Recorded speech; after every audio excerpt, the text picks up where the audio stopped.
You guys, since the Kwamwan airport incident, a lot of people have been reacting. A lot of people have called Kwamwan suicidal. Maybe he was trying to kill himself. He was trying to end his life, because how would you describe somebody blocking a plane from taxiing for takeoff? How would you explain that?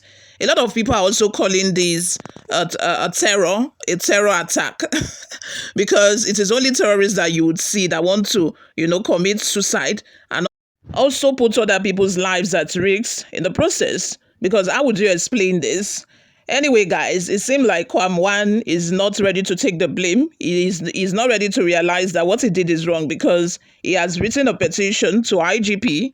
He has written a petition to Attorney General of Federation, AGF. He has written a petition to different quarters, hoping to seek justice. He seemed to think that, an injustice has been done to him. And anyway, we would watch and see where this will lead us to. For the moment, the pilot, the woman who handled the plane, has now voiced out to narrate what transpired between Kamwan and the captain before the plane taxied off. You guys, before we delve right into the details of today's news, if this is your first time here, you have not subscribed to this channel, what are you doing? Please make sure you subscribe, turn on the post notification bell. Also leave your opinions in the comment section below as well. Without further delay, let's delve right into the details of today's news. Whereas the Fuji musician King Wasiu Ayinde Marshall, also known as K1 the Ultimate, who has been placed on 6 months ban, is using any airport in Nigeria due to his alleged unruly behavior. The suspended flight of Valuejet airline Oluranti Ogoyi has explained in details what transpired between her and the musician. Business Highlights recalls that the pilot was suspended with a co-pilot, flight officer Ivan Oloba, were suspended by the Nigerian Civil Aviation Authority (FAN) for violating safety rules as preliminary security actions ahead of full investigations on the matter.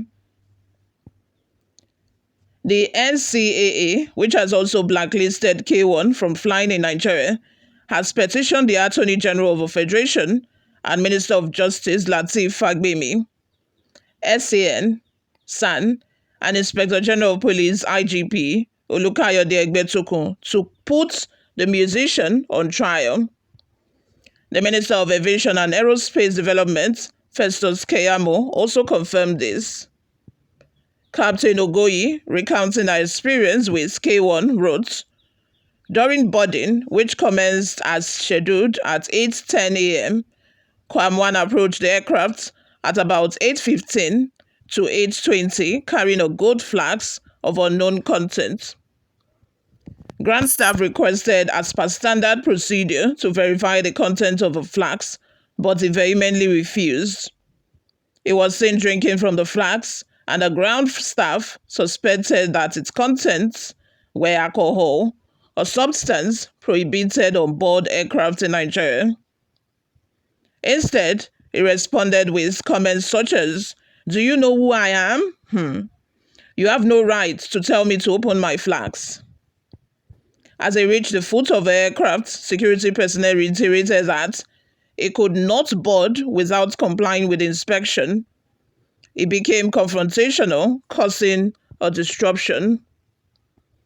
To manage the situation and prevent further delay, I exited the cockpit and approached Mr. Ayinde to engage him amicably.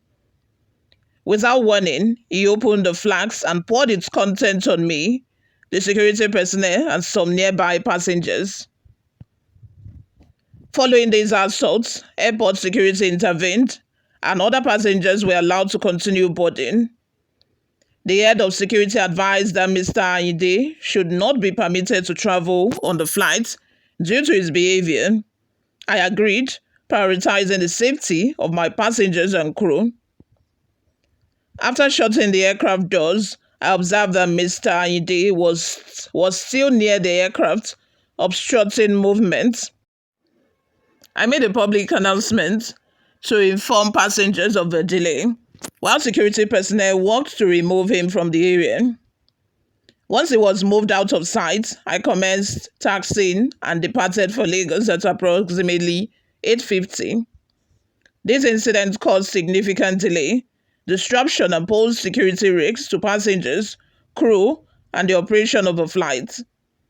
There are strong indications that Kwam has petitioned the Attorney General and Minister of Justice, Aviation Minister, IGP, and other agencies over his 6-month suspension in using any airports in Nigeria. You all, let's have your total opinions in the comment section below. What do you all think of this? Do you think that the pilot, first of all, do you think that she acted right? Do you think that it was a great decision for her to have, started taxiing the plane without actually ensuring that Kwam completely left the plane area?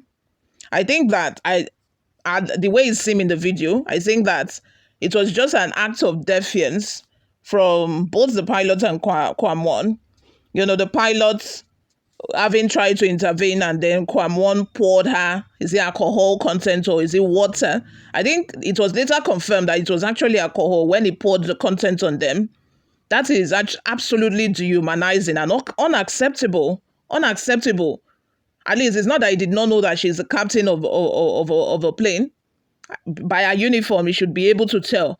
And you saw her trying to intervene, and then you pour the content of a cup on both her and the other passengers and other flight crew members. It's just really sad how, power gets into people's heads.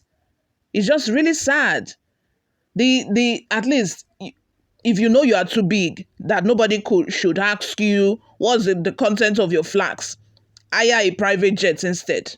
There's a reason why people go to hire private jets and not board the normal general plane. There's a reason for that. If you think that you are too big, you are so popular, you're so influential, why don't just hire a private jet instead? Why don't you just do that instead of being pompous? Nobody should ask you, do you know who I am? Who are you, for crying out loud? Who the hell are you? Who the hell are you? You are not even the president. What if you are now the president of a country? You're not a minister. You're just a musician. And so what? It's just the high-handedness for me. It's just the high-handedness. Like, do you know who I am? And then you dehumanize the captain of the flight for coming to intervene. That's really bad. And like I was saying, I think that was what got to her. Women, whether you like it or you don't like it, we are very emotional beings.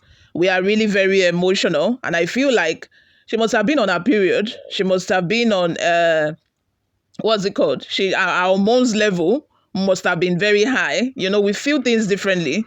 And when she saw that, you poured me alcohol, she just, she became very angry. Women are very emotional, like I said, and I think that she was like, okay, you want to kill yourself? Maybe if I start this plane and start taxing, you will not run away. And which he did. He ran out of a way when he saw that she had started taxing the plane, Two mad people. It's just a situation of annoyance and ego at play. I just think that was the situation. Just that, oh my gosh, how do you think that if you die, it will affect anybody, or it will affect any of the passengers or the airline staff or the airport staff in any way? You went to put yourself in front of a plane for what? All for what? To achieve what? Anyway, before we go, my people, let's take a look at some of the reactions we got online. Ogoyi says, the incident is quite unfortunate. It is a case of pride, arrogance, and entitlement mentality of the elite in the country. But the pilot should have allowed a deep knowledge of emotional intelligence to prevail. Like I said, she was very emotional, so she did not think twice. A calm nerve would have set the pilot apart as a competent and mature officer. Full weight of law should be applied to serve as a detriment in the future. If this were to be in other advanced countries, he would have been arrested. He would be chilling in jail right now, because he did not only put his own life at risk, he also put the lives of other passengers at risk. So he should be arrested. Young says, do you know who I am? Only in Nigeria that I always hear this slang. Do you know who I am? Only in Nigeria. Even if the person is a nobody, the person must say, do you know who I am? It's such, like, I think at this point, we hear, do you know who I am, at least once a day. Somebody must say, do you know who I am? Do you know who I am? Do you know who I am? Even if the person is nobody, you must hear somebody say, do you know who I am? You all, let's have your thoughts and your opinions in the comment section. Thank you very much for always listening and watching, guys. I'll see you all in my next video. Bye for now.